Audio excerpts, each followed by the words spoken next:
Olá, tudo bem? Aqui é o Ronan, CEO da Maori Treinamentos. Parabéns se você está aqui assistindo mais uma palestra com um expert fantástico. A ideia da jornada da transformação é que você pegue essas histórias, pegue esses ensinamentos, essas lições de criatividade, liderança, empreendedorismo, desenvolvimento pessoal, desenvolvimento humano e te inspire uma mudança para você ir para o próximo passo, para você seguir rumo à evolução, talvez da sua carreira, da sua vida, dos seus relacionamentos.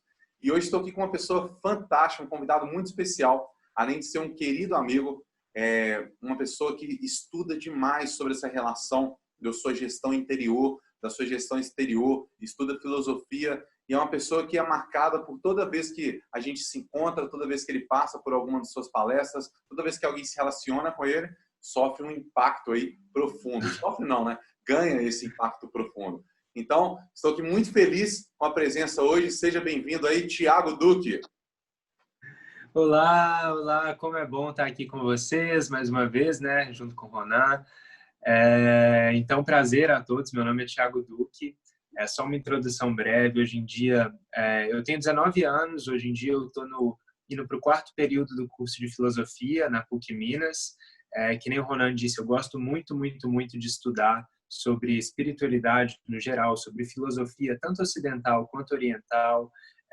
Então, com base nisso, acho que hoje eu vou trazer alguns conceitos, assim, algumas ideias que eu desenvolvi ao longo dos últimos anos também, para que a gente entenda melhor essa relação, né, da nossa administração interior com a nossa administração de tudo ao nosso redor, né? Seja dos nossos relacionamentos com pessoas, seja com coisas, seja com negócios. Então, espero que tenha um impacto positivo, né? Que possa gerar uma reflexão e um aprimoramento em todos nós. Valeu. Vai sim, Thiago, eu tenho certeza. E o Thiago, teve uma aula sua, que você falou uma coisa que me marcou bastante e que eu queria que você falasse agora para as pessoas em relação a isso. Você falou que você foi buscar essa espiritualidade, né, tanto oriental quanto ocidental, porque tinham algumas relações dentro de você que a razão não conseguia explicar. E você passava por aquilo ali, por aquele sentimento, onde na razão você via que não tem sentido eu ter isso, etc. Foi quando você estava falando sobre ciúme, sobre a relação com o amor, né? Então você foi buscar na espiritualidade uma forma de transcender isso. Então, como é que você enxerga, cara, essa gestão interior, né, o reflexo que ela tem na gestão exterior, nos relacionamentos, na carreira, no trabalho, no empreendedorismo, na liderança, enfim? Na verdade, na minha experiência pessoal, assim, essa urgência por uma reforma íntima, né, por uma reforma interior, foi algo extremamente angustiante no início, porque, que nem eu já disse algumas vezes, eu tinha uma série de intenções, de projetos, de expectativas com tudo e todos ao meu redor. Eu queria que tudo fluísse da melhor maneira possível, que as pessoas me aceitassem, que eu tivesse reconhecimento, e nada disso dava certo. Por muitos e muitos anos eu insisti nisso e nunca dava certo, até que, por um processo muito delicado e muito profundo que eu vivenciei com os meus 16 anos, eu aprendi na prática que não havia outro caminho para que eu organizasse a minha vida exterior, para que eu organizasse o meu mundo exterior, para que ele pudesse fluir tal como ele devia, se não o de olhar para dentro e de me organizar, e de compreender mais sobre as minhas emoções, sobre os meus pensamentos, sobre quais eram os meus ideais, a minha vontade de fato, né? Para além dos meus simples desejos imediatistas, qual era a minha vontade? O que era aquilo que eu queria pegar para nortear a minha vida, para nortear as minhas ações? Então, foi nesse encontro com esses valores, com todos esses ideais dentro de mim, que eu meio que a minha vida girou, a minha vida se revolucionou. Na medida em que eu olhei para dentro, me reorganizei, as coisas começaram a fluir, né? Então, eu acho extremamente importante que a gente reconheça, né, que a gente tenha responsabilidade com o que há aqui dentro de nós, antes de simplesmente tentar empurrar mudanças naquilo que existe ao nosso redor. Bacana, Thiago, sensacional. Eu quis muito que você participasse aqui da jornada da transformação e conforme você se identificou e se apresentou, né, com seus 19 anos, nós temos aqui pessoas que só de carreira, né, tem aí quase o dobro da sua idade, ou talvez tenha o dobro da sua idade, alguns CEOs que têm uma experiência gigante, e vem você com toda essa experiência sua, porque eu vejo que está, não sei se é uma frequência, mas eu vejo cada vez mais pessoas que são novas, que têm sua idade, com startups de sucesso, né, com histórias de sucesso, e elas sempre contam sobre essa mudança interior primeiro. Uma frase que eu adoro é isso, né, que sua riqueza interior é um reflexo da sua riqueza exterior. Então, assim, como que você buscou isso, Thiago? Como é que foi isso para você, para que isso despertasse em você essa vontade, né, de falar para as pessoas, de estudar filosofia, de ser um palestrante? Como é que foi isso aí? Essa minha escolha de como eu iria de fato trilhar a minha vida externamente, né, de qual seria o meu papel e o meu lugar no mundo, na sociedade, né, qual seria de fato a minha carreira, assim, né, essa escolha por uma carreira, por uma faculdade, por um trabalho, ela se deu, que nem eu disse, né, ela teve a sua origem muito nesse contato interno, com tudo aquilo que eu passei a observar e perceber dentro de mim, né? Uma coisa que eu acho extremamente importante para qualquer um que queira começar a trilhar um caminho, seja a criação de uma empresa, seja um novo negócio, observar quais predisposições você tem, quais você pode explorar plenamente, né? Quais são de fato os seus potenciais, as suas virtudes e os seus defeitos. E comigo foi algo extremamente natural, porque o processo foi esse. Basicamente, eu comecei eu era uma pessoa extremamente fútil, extremamente vazia. Eu era muito centrado em mim mesmo, no meu ego. Eu nunca tinha olhado para o outro. Eu nunca tinha me preocupado em lidar com as pessoas de uma forma mais harmônica, mais amorosa, mais altruísta. E quando eu percebi que isso estava afetando diretamente, não só na minha relação com o outro, mas na minha felicidade, na minha paz, na minha segurança, na minha satisfação, eu passei a reformar essas maneiras de pensar, de agir, de sentir. E na medida em que eu fui me transformando e eu fui, consequentemente, sendo uma pessoa mais realizada, mais feliz, a minha mente foi se organizando de tal modo que, naturalmente, eu comecei a receber intuições do que eu deveria fazer, qual era, de fato, o meu propósito nesse mundo, né? Qual era o meu papel com a sociedade, com aqueles à minha volta e com a minha vida em si. Porque eu acredito que é essencial que quando a gente vai determinar algum objetivo, alguma meta, algum planejamento que vai nortear a nossa vida, que vai de fato consumir o nosso tempo, a nossa energia, que esse propósito tenha sempre dois lados. O lado da realização própria, da autorrealização de si mesmo, e também algum aspecto que possa contribuir para fazer desse mundo um lugar melhor. Isso, para mim, foi extremamente necessário, extremamente importante de observar, porque a partir desse momento, todo o leque de possibilidades que antes eu tinha, você vai fazer essa faculdade, você vai ser bem sucedido ali, dessa e dessa forma, isso se reduziu, não se reduziu no sentido de se limitou, mas se especificou de um modo que eu pensei, não, eu estou aqui no meio dessas pessoas, eu preciso de servir a sociedade de alguma maneira. E o que há de mais espontâneo, de melhor em mim, dentre as minhas virtudes, as minhas qualidades, para que eu possa efetuar essa mudança interna e externa, para que eu possa, de fato, construir uma carreira, ter o meu trabalho, me realizar materialmente, mas também ajudar os outros a se realizarem internamente e externamente. A resposta para isso, para mim, surgiu quando eu comecei a falar sobre as coisas com as pessoas, né? Que eu tive esse reconhecimento de que eu gostava muito, eu tinha uma tendência muito grande a querer e a gostar de ensinar e de passar conhecimentos para frente. E na medida em que eu ia lendo livros, eu ia conversando com as pessoas sobre isso.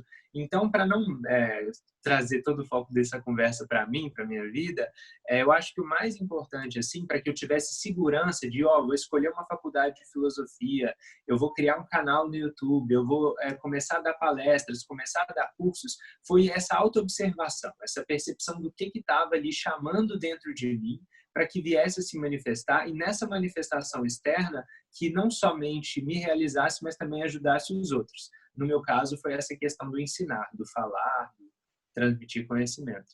Bacana, cara. Legal demais. Ô, Thiago, você falou uma coisa importante aí.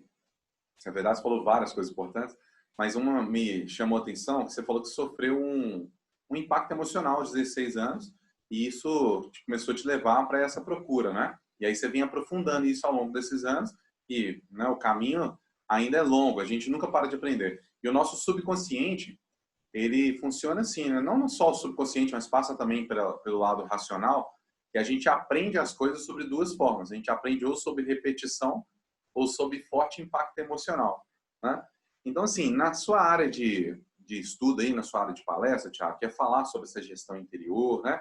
Como é que você vê isso em relação a uma pessoa hoje que está procurando achar um caminho, né? Procurando achar uma diferença na sua carreira, uma prosperidade. Eu vejo que hoje tem muita informação, hoje tem muita coisa gratuita, muita informação na internet, tem vários cursos, várias lives. E quando eu montei a jornada da transformação e comecei a chamar os experts como você, é porque as pessoas pudessem pegar essas informações e colocá-las, né, numa trilha. Então, assim, como é que a pessoa pode desenvolver isso dentro dela, né? Quais são as ferramentas que ela pode desenvolver isso dentro dela para essa gestão interior? Isso que você falou é extremamente importante, porque de fato a gente vive numa era em que é a era da informação, não nos falta conhecimento, não nos faltam fontes diversas dos mais diferentes tipos de conhecimento, e dentre todos esses conhecimentos tem aqueles que de fato valem a pena, né, que de fato nos transformam, e aqueles que são muito superficiais. Então é extremamente necessário que a gente desenvolva a capacidade de discernir entre aquilo que de fato é aplicável na nossa vida, que tem um valor prático, né, que vai nos fazer pessoas melhores e vai permitir com que a gente tenha relações melhores com o mundo, e aquilo que não. No meu processo, eu lembro que quando eu comecei a estudar sobre filosofia oriental, sobre espiritualidade, eu me empolguei de um tanto, porque parecia que estavam abrindo portas para um novo universo de possibilidades. E, de fato, sempre que a gente lê, sempre que a gente estuda, sempre que a gente tem contato com novos conceitos, a percepção da realidade se expande.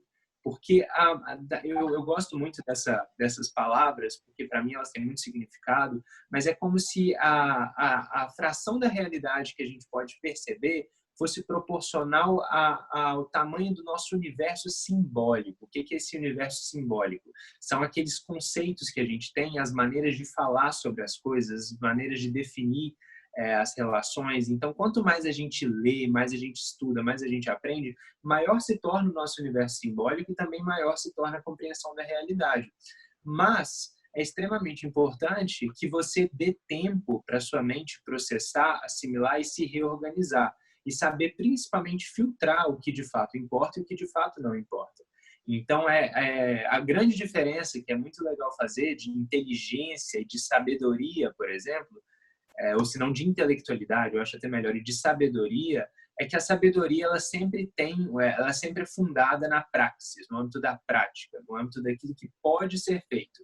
E a mera intelectualidade é totalmente em vão. Muitas vezes ela se perde em questionamentos, em dúvidas, em ideias, só que as ideias, elas são extremamente necessárias. Acho que hoje a gente já está percebendo isso, né? Houveram fases, gerações passadas, que simplesmente descartavam as ideias pelo fato de pregar o trabalho, e toda essa reflexão era dispensada, mas hoje a gente vê que refletir sobre as coisas antes de agir sobre elas é extremamente necessário. Só que essa reflexão e esse conhecimento, esse aprendizado, para que ele se converta em sabedoria, em capacidade de lidar melhor com as situações, de se manter estável diante das adversidades, é muito fundamental que a gente sempre traga o nosso norte, o nosso olhar e a nossa segurança no âmbito prático. Então, o que pode ser feito com isso? Né? Em que medidas eu posso aplicar de maneira sistemática e clara e ordenada tudo isso que eu tenho aprendido? Porque não adianta eu ler 1 milhão de livros no mês, pegar, fazer vários resumos e falar, não, agora eu vou aplicar tudo isso no meu dia e eu vou ser a pessoa mais perfeita do mundo. Não, não é assim que funciona. É muito importante que você dê tempo para a sua mente ir processando. E é muito importante também, no meu caso, que você permita também que a sua mente silencie, porque os barulhos mentais, as agitações mentais, o processo de conhecer é um processo muito barulhento, né? A gente tem interrogações que surgem, a gente tem dúvidas, a gente tem algumas certezas, outras não, mas a mente se torna extremamente dinâmica nesse processo de adquirir conhecimento. Então, é muito importante, porque a mente sozinha ela não chega a lugar nenhum, a gente precisa de dar direcionamento para ela. Então, é fundamental que a gente dê tempo para ela também, que a gente consiga trazer no nosso dia, na nossa rotina, momentos para silenciar essa mente, para ela se reorganizar e para ela voltar a trabalhar bem, né? Então, só empurrar 1 milhão de conteúdos em cima dela não resolve nada e às vezes pode gerar mais confusão do que clareza, né? Então, só voltar para mim, só um último comentário. Quando você falou lá no início sobre essa necessidade, a limitação às vezes da nossa razão, né? A nossa razão às vezes nos impede somente por ela de perceber um sentido mais profundo das coisas ou de ter contato com uma certeza interna, é porque a razão ela funciona justamente nesse âmbito da dúvida, da incerteza.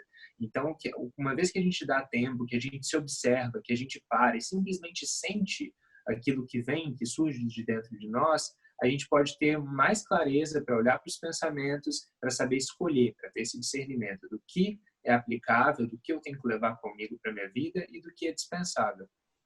Pô, Thiago, legal demais. Gostei muito aí dessa parte que você falou, a sabedoria, conforme Albert Einstein já falava isso, né? A inteligência você adquire lendo livro, fazendo curso, mas a sabedoria ela só vem através da experiência. E a vida, né? A era da informação, eu falo que nós estamos na era da transformação, porque cara, nunca se estudou tanto sobre neurociência, sobre essas coisas, devido ao que tem acontecido mesmo com a sociedade, né? E nesse momento que a gente está vivendo, por exemplo, nesse momento que a gente está gravando esse vídeo, a gente está na pandemia, as pessoas, elas são tão aceleradas, né? A nossa vida é tão acelerada que quanto mais aceleração ela tem, aceleração de você ficar o tempo todo conectado, aceleração de você ficar o tempo todo buscando alguma coisa, assistindo alguma coisa, smartphone, isso vai gerando ansiedade, né? A ansiedade, ela vem muito disso, da aceleração.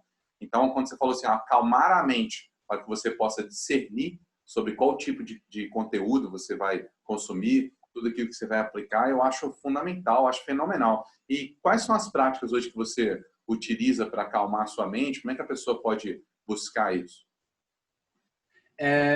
Felizmente, por mais que aqui no Ocidente tudo isso de transformação seja muito recente, né, a gente está vivendo agora esse boom, né, dos cursos de autodesenvolvimento, né, dos cursos de alta performance, tanto em nível emocional quanto em nível profissional.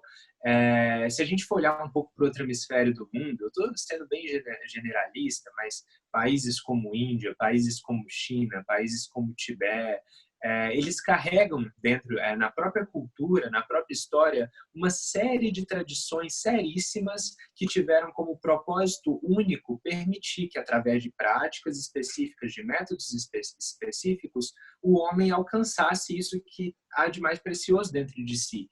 Que o homem aprendesse a, de fato, dominar a sua mente, não de uma maneira opressiva e repressiva, mas de uma maneira harmônica, né, se reconciliar com a sua mente e compreender um pouco mais sobre a dimensão interior e como essa dimensão interior, essa organização ou desorganização da dimensão interna reflete e afeta a organização da sua realidade externa. Então, se a gente for pensar em termos de prática, existem várias linhas práticas. Hoje em dia, né, você comentou da neurociência, a neurociência já tem se debruçado sobre técnicas budistas, por exemplo, né, de respiração, de meditação, né, porque hoje já é comprovado, né, que se você souber respirar corretamente, só respirar com consciência, todos os seus modos de pensar já são alterados, os seus padrões mentais eles podem ser reorganizados, né, a sua visão de mundo se torna mais clara, mais pura, até porque a nossa mente, quando ela está agitada, a nossa mente é o nosso filtro da realidade, né? As coisas em si são como são, não são nem boas, nem ruins, né? A nossa mente que dita qual apreensão a gente vai ter do mundo ao nosso redor, das situações, das pessoas, dos eventos. Então, é ela que permite que a gente olhe para uma situação, às vezes, desafiadora e veja ela, de fato, como um desafio, e não como uma maldição. Então, e não como um sofrimento.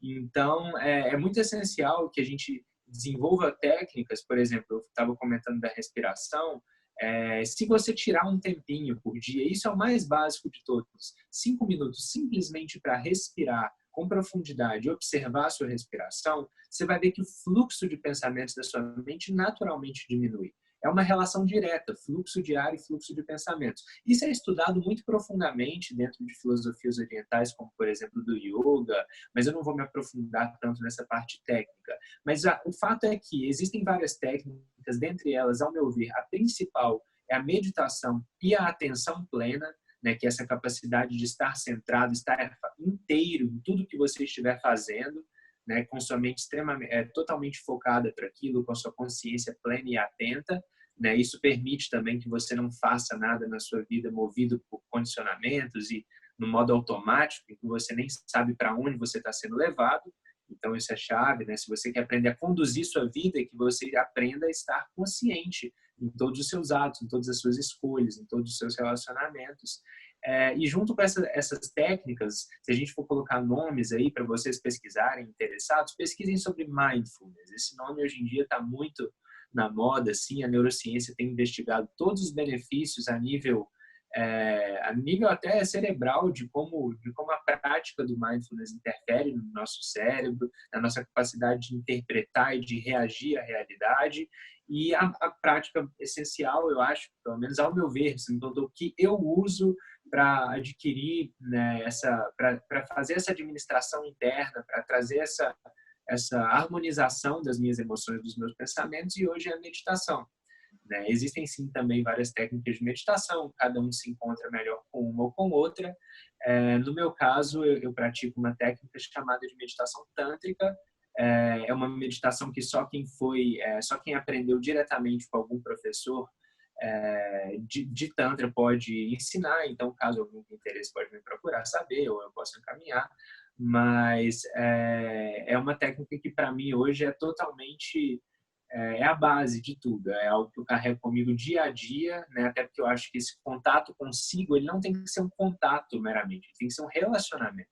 Aprender a relacionar-se consigo, com tudo que existe dentro de si, para firme em si mesmo, seguro de si, satisfeito consigo, a gente possa lidar melhor com o mundo sem se perder, sem se deixar levar, né? Então, em termos práticos, eu acho que é isso. Animal, cara, muito legal. Fico doido para estar com um caderninho aqui para anotar um monte de coisa, porque vou ter que rever isso várias vezes. Muito legal isso que você falou de você, relacionamento consigo, né? Tem que ser um relacionamento, não um contato. Então é algo frequente, né? Não adianta fazer um dia e depois fazer daqui a um mês. A neurociência, eu gosto muito de estudar neurociência, né, Thiago? É meu campo de estudo. E antigamente só estudavam as pessoas quando elas estavam mortas, né? Faziam autópsia, aí estudava ali o cérebro, o coração, etc., a anatomia.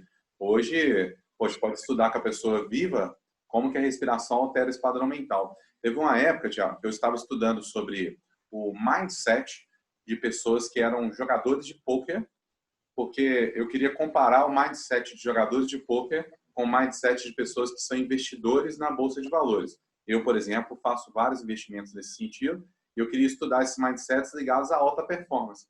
E aí tinha um padrão, também não é aprofundado, mas um padrão que eu enxerguei lá e conversando com as pessoas que transitavam nessas duas áreas, que as pessoas que praticam algum tipo de técnica ligado à respiração, como a meditação, por exemplo, que é o que 99% das pessoas citam, né? Sei que existem outros, como você falou aí, mas o que as pessoas mais conhecem a meditação, elas falavam que a diferença entre a pessoa que medita e a pessoa que não medita é que a pessoa que medita, ela consegue ter 1 a 2 segundos a mais na hora de tomar uma decisão do que uma pessoa que não medita. E isso se dá pelo acalmar a mente, né? Você enxerga dessa forma, não é? Sim, sim, claro. Inclusive, um dos primeiros cursos que eu fiz foi relacionando um pouco de alguns conceitos da física quântica com a espiritualidade oriental. Eu aprendi bastante, foi muito válido, porque a pessoa com quem eu fiz o curso sabia um pouco também sobre neurociência. E se a gente for analisar o nosso cérebro, não sei se você já estudou sobre essas duas partes, mas que tem o córtex pré-frontal e que tem a amígdala cerebral.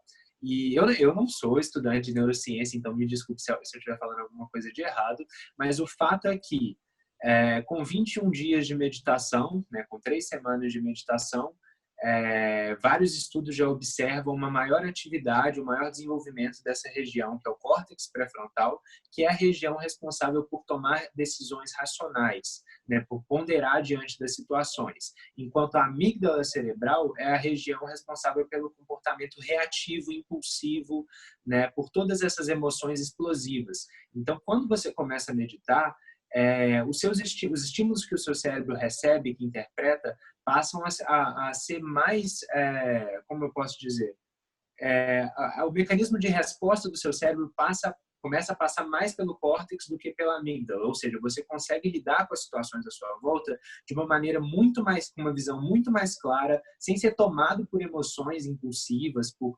sentimentos, por apegos, por todas essas paixões que às vezes nos desorientam, e começa naturalmente, porque as suas sinapses nervosas vão mudando com o tempo, agir de maneira mais sábia, mais clara, mais racional, mais concentrada. E isso é extremamente importante na hora de tomar decisões, né? Saber não se deixar levar por suas emoções, né? Não ignorando a existência delas, é claro, a gente tem que aprender a administrá-las com sabedoria, mas sem se pautar somente nelas para tomar decisões que às vezes que precisam de um olhar puramente racional, né, e mais frio. Então, a meditação, comprovadamente, ela faz com que o seu cérebro, com que sua mente se condicione de um modo a olhar para a vida, né, dessa maneira mais precisa, mais racional e mais equilibrada. Show de bola. E assim, Thiago, não tem nada a ver, eu tento falar isso com as pessoas, que eu também medito, né? Eu gosto muito dessas práticas de respiração, e não tem nada a ver com você ser uma pessoa zen, né? Uma pessoa desligada. Não, você consegue dominar melhor as emoções. Um caso muito claro é até sua mãe, né? Sua mãe é uma mentorada minha, e ela começou a praticar essa meditação, possivelmente, não tenho certeza que é por causa da sua influência. E nas emoções, né? Eu vejo que a inteligência emocional, o meu conceito, é que você consiga usar suas emoções como impulso e não como impacto. Então, tomar as decisões de maneira mais racional é também utilizar as suas emoções no sentido de te impulsionar. Porque, por exemplo, uma pessoa que vai procrastinando, né? A fisiologia de uma pessoa procrastinadora, uma pessoa que tem preguiça, é se fechar, deixar os ombros mais, né, mais caídos, com uma respiração mais lenta, e é completamente o oposto da raiva. A raiva você já está com o ombro mais forte, a respiração mais progressiva, sua circulação batendo mais forte. Então, uma das formas de acabar com a procrastinação é você entrar em contato com o sentimento da raiva. Só que se você utilizar o sentimento da raiva, né, para um relacionamento, por exemplo, possivelmente seu relacionamento vai ser frustrado. Sim, sim, muito interessante isso. É saber administrar de fato, né, sem negar a existência de um desses sentimentos, mas saber dentre eles, não digo nem escolher, mas quando esses sentimentos se fizerem presentes, saber utilizar eles a serviço daqueles à sua volta e do seu crescimento e desenvolvimento. Uma coisa que eu aprendi com você, Thiago, foi quando você falou sobre os sentimentos, quando eles vêm e você consegue discernir daquele sentimento ali, você pode colocar algum tipo de ação. Aí, se você consegue colocar, você coloca. Senão, você reconhece e deixa ele embora, né? Então, isso aí você conseguiu através dessas práticas de olhar para dentro, da riqueza interior, na meditação, foi dessa forma. Sim, então, um comentário também sobre esse estereótipo que às vezes as pessoas têm de que aquele que medita é aquele zen, aquele que se desliga do mundo, aquele que vive em outra realidade paralela, sendo que, na verdade, a meditação é uma das poucas técnicas que te permitem estar mais consciente das coisas como elas são de fato. Então, ela te permite você se distanciar das suas fantasias mentais, das muitas ideias equivocadas que às vezes você tem sobre uma realidade que não correspondem com a realidade. Então, quando você aprende a observar o fluxo de pensamentos, todos esses pensamentos que surgem na sua mente, às vezes carregados de mais ou menos emoções, memórias, impressões do passado, e a ter um pé firme no agora, saber qual deles de fato tem uma utilidade prática, positiva e construtiva para a sua vida e qual não tem, você, com o tempo e com a prática, é claro, porque isso é gradual, você vai aprendendo a administrar esses pensamentos de um modo que aqueles que não têm nenhuma utilidade para a sua vida, ou pensamentos que são totalmente baseados em inseguranças, em incertezas internas que só nos confundem mais do que nos trazem certezas, você vai permitindo que esses pensamentos, não que eles sumam ou desapareçam da sua mente, mas que da mesma forma que eles venham, eles vão. Você aprende a se desapegar desses pensamentos e a escolher dentre todos esses aqueles que de fato são construtivos e positivos para a sua vida.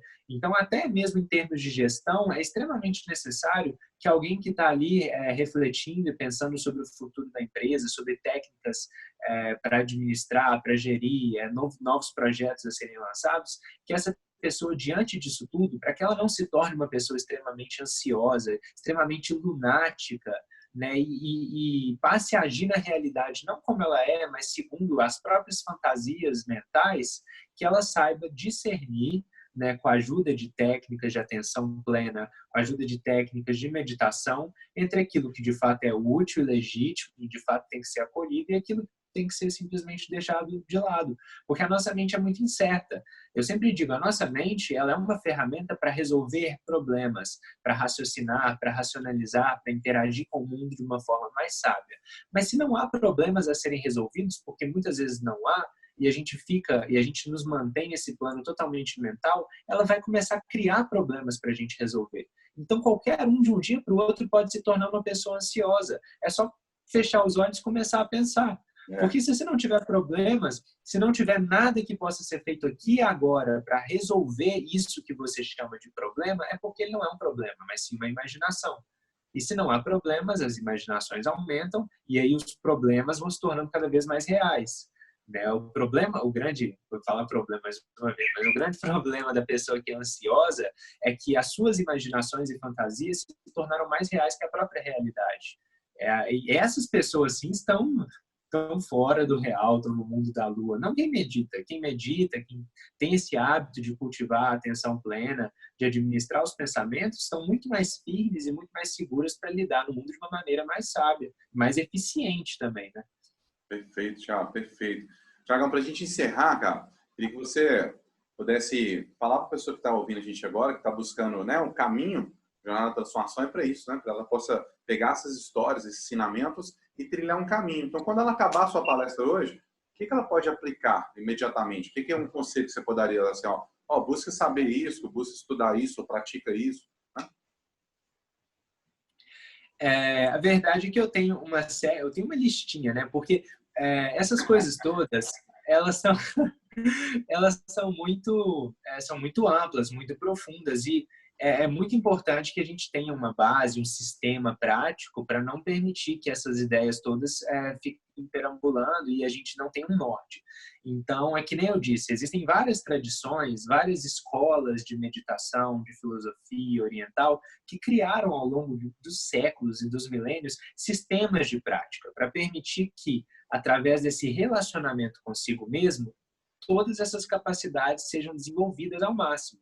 Então, seja a capacidade de manter-se, de resiliência, de manter-se estável diante das adversidades e dos problemas, seja a capacidade, né, de respirar com consciência, de acalmar o fluxo da mente, né? Enfim, todas essas coisas, existem um sistema de práticas. Hoje em dia, eu não sei nem se eu comentei, mas eu sou formado, eu sou professor de yoga e de meditação por uma instituição internacional chamada Ananda Marga, e nós temos os nossos métodos, as nossas técnicas. Então, se eu fosse pegar, porque não dá para transmitir isso agora, né? Claro que caso alguém esteja interessado, pode me chamar, eu ensino isso gratuitamente, né, algumas técnicas principais, mas se eu fosse dar uma chave para depois dessa palestra você começar a adquirir essa consciência de si mesmo, da sua mente, das suas emoções, seria talvez a autoobservação, né? Essa capacidade de testemunhar toda e qualquer alteração, influência, estado emocional, estado mental que você esteja vivendo. Né? Simplesmente, diante de tudo isso, adquira esse hábito de se observar sem se julgar. Se surgir algo na mente, se surgir algo no corpo, alguma perturbação, alguma situação, observe sem julgar. Aceite aquilo tal como é, para que com essa aceitação e com essa visão clara da realidade, sem se deixar levar pelo julgamento da sua mente, você saiba lidar melhor com isso. essa capacidade de observação pura, né, dessa observação que não se corrompe por nossos preconceitos e por nossas ideias da realidade, ela nos permite lidar com tudo à nossa volta de uma maneira muito mais sábia, né? Então, tanto com as situações, porque todas as situações têm um potencial construtivo, um potencial positivo, todos os pensamentos têm também esse potencial, né? Todas as emoções também têm essa capacidade de tornarem-se, de deixarem de ser impactos e tornarem-se impulsos, né? Que nem o Ronan fala. Então, para que você de fato possa se mudar, pouco a pouco se desenvolver, é necessário que você esteja consciente do que está acontecendo aqui dentro. Passe a se observar, passe a sentir. Antes de julgar, antes de dar nomes e de rotular, você deveria estar sentindo isso e não isso, passe a simplesmente se observar. Porque na medida em que você se observa e se aceita, a possibilidade da mudança se abre. Às vezes as pessoas acham que a aceitação é uma tolerância totalmente passiva, mas não. Para você mudar a realidade, primeiro você tem que aceitar ela como ela é e abrir mão de alguns desejos de que aqui agora ela fosse diferente. Porque talvez no futuro ela venha a ser, mas o futuro vai ser construído com as suas ações no presente. Então, aceite as coisas tal como elas estão, para que talvez elas passem a ser diferentes com a sua atuação. Então, e essa aceitação só vem através da observação, da capacidade de testemunhar as coisas na sua realidade, na sua totalidade, sem se deixar interferir tanto pela mente. Perfeito, E é isso. Thiago, parabéns, cara. Muito obrigado por você dar essa palestra aqui como expert aqui na Maori nesse congresso. Parabéns por você, essa pessoa fantástica que você é, né?